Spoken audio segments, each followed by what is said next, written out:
میرے مصطفیٰ کریم علیہ السلام نے فرمایا بدترین دعوت ہے جس میں امیر بلائے جائے غریب نہ بلائے جائے. وہ بدترین دعوت حضرت ابراہیم کا طریقہ رہا ساری زندگی مہمان نوازی. ایک وقت ایسا آیا کہ اللہ تعالیٰ نے حضرت ابراہیم کو بہت زیادہ مال عطا فرمایا. اتنے اونٹ گنے نہیں جاتے, گائیں اتنی زیادہ کہ شمار نہیں ہوتی, بکرے بکریاں اتنی زیادہ کہ شمار, بہت زیادہ مال اللہ نے عطا فرمایا. اور ابھی کچھ عرصہ پہلے آپ پیچھے جائیں نا تو جو لفظ مال تھا وہ روپے پہ تو بولا ہی نہیں جاتا, وہ جانوروں پہ بولا جاتا. بہت زیادہ مال اللہ نے دیا, بکریاں گائیں اونٹ بیل بڑا کچھ. رب کریم نے فرشتوں سے فرمایا کہ واتخذ اللہ ابراہیم خلیلا, ابراہیم میرا دوست ہے. تو فرشتے کہنے لگے یا اللہ جسے اتنا کچھ دیا جائے اس نے دوست تو بننا ہی ہوتا ہے, تو نوازا ہی پڑا ہے, اتنا مال اتنے کھیت کھلیان اتنا کچھ. اللہ کریم نے فرمایا جاؤ آزمائش کر لو, امتحان لے لو. فرشتہ امتحان لینے پہنچ گیا. حضرت ابراہیم کے جانور چر رہے ہیں چراگاہ میں, حضرت ابراہیم بھی ہیں غلام بھی ہیں, بہت بڑا ریوڑ ہے. آپ تشریف فرمائیں. ایک فرشتہ آیا تو کھیت میں چھپ کے بیٹھ گیا اور بلند آواز سے کہنے لگا سبحان اللہ والحمد للہ ولا الہ الا اللہ واللہ. یہ تسبیح بڑی پسند ہے, محبوب نے ان کی فضیلت بیان کی. اب وہ حضرت سیدنا ابراہیم علیہ السلام کھڑے تھے تو وہ کھیت میں بیٹھ کے تسبیح پڑھنے لگا سبحان اللہ والحمد للہ ولا الہ الا اللہ. حضرت ابراہیم کہنے لگے یہ میرے رب کا نام کون لے رہا ہے, بڑی اس کی میٹھی آواز ہے, بڑی کون ہے. ڈھونڈنے لگے, گھومتے گھومتے اس کے پاس چلے گئے. فرشتہ انسانی شکل میں, تو میرے رب کا ذکر کر رہا تھا. اس نے کہا میں ہی کر رہا تھا. فرمانے لگے یار ایک دفعہ پھر نہیں کرتا. تو کہنے لگا ابراہیم پہلے تو میں اپنی مرضی سے کر رہا تھا, تو کہتا ہے تو پیسے لگیں گے, پیسے ہیں تو کر دیتا ہوں.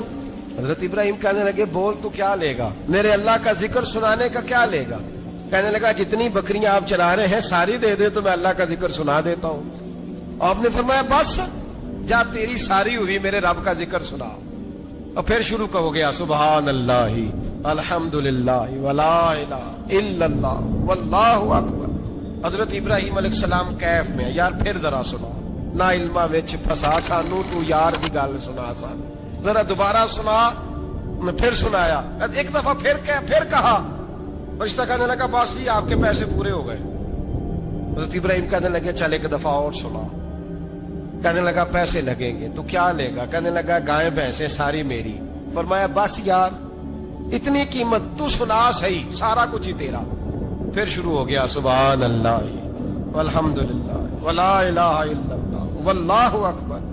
گائیں دے دی, بھینسیں دے دی, وہ ذکر سناتا ہے. حضرت ابراہیم کبھی مچلتے ہیں, کبھی روتے ہیں, کبھی آہیں پڑھتے ہیں. تو میرے رب کا نام لے رہا ہے, ذرا پھر سے لے.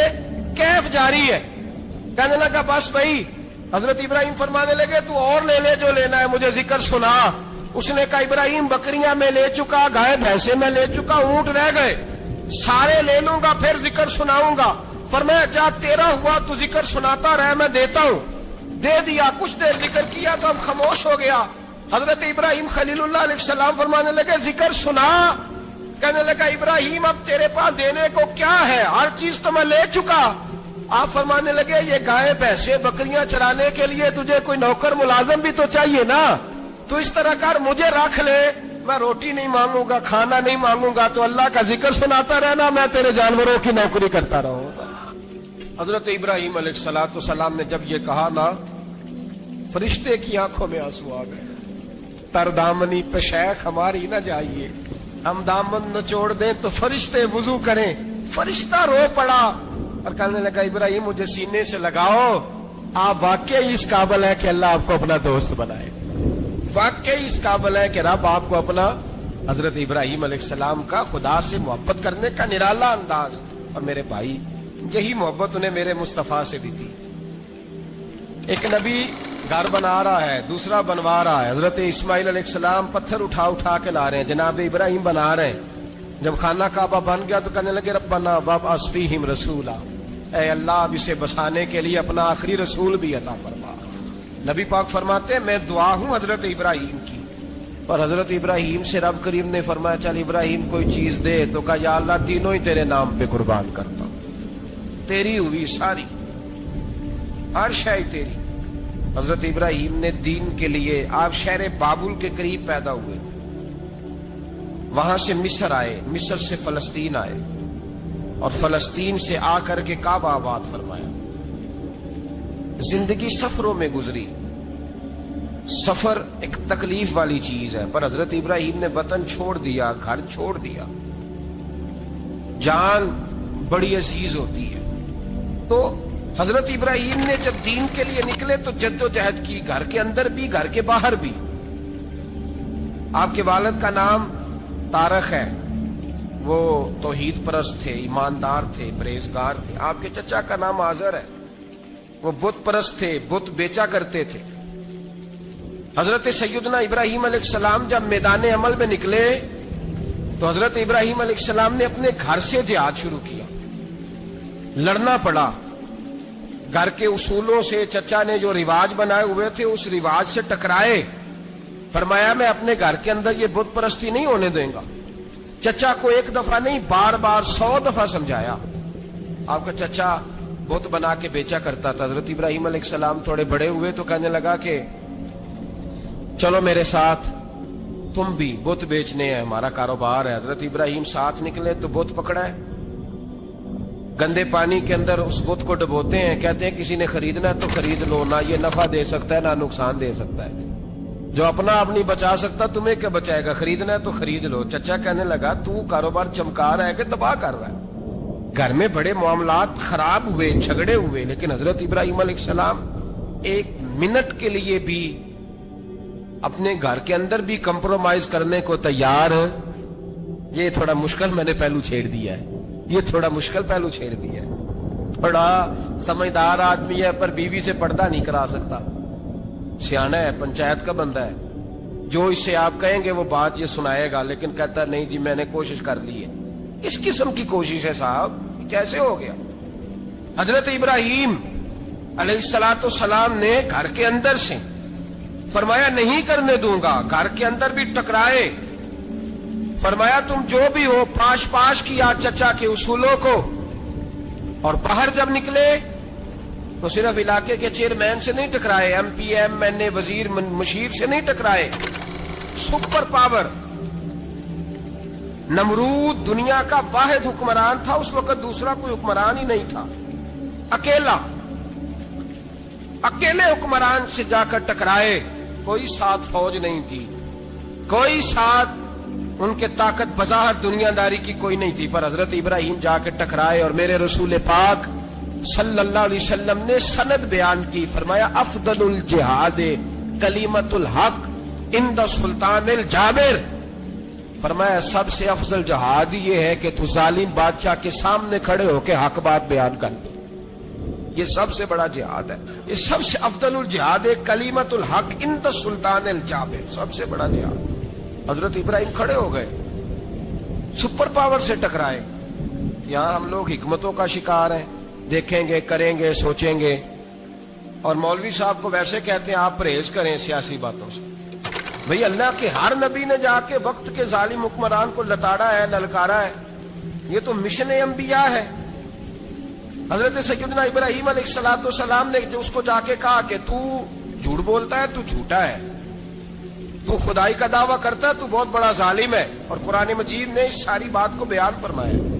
حضرت ابراہیم علیہ السلام سے کہنے لگا میں رب ہوں، تو آپ نے فرمایا میرا رب تو وہ ہے جو زندہ کرتا اور مارتا ہے، تو پھر آپ حق بات بیان کریں گے تو اللہ مارے گا کہ بندہ مارے گا؟